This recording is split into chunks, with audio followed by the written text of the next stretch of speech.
Bine v-am găsit, dragii mei.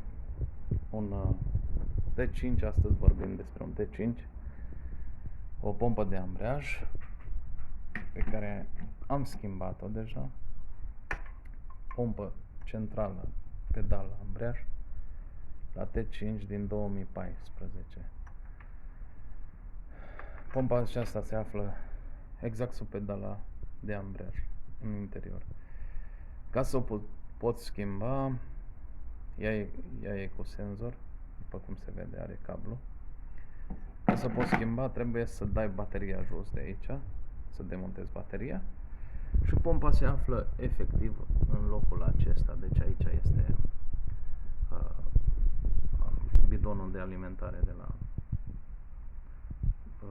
frână, de la servofrână. Și aici avem pompa de ambreiaj, central la ambreiaj.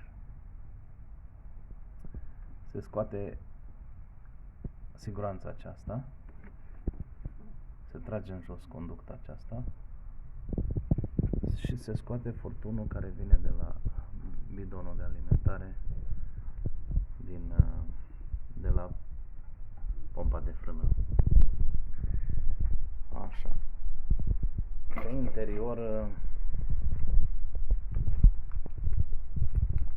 la pedala de ambreiaj, să vă arăt și pe interior. Pe interior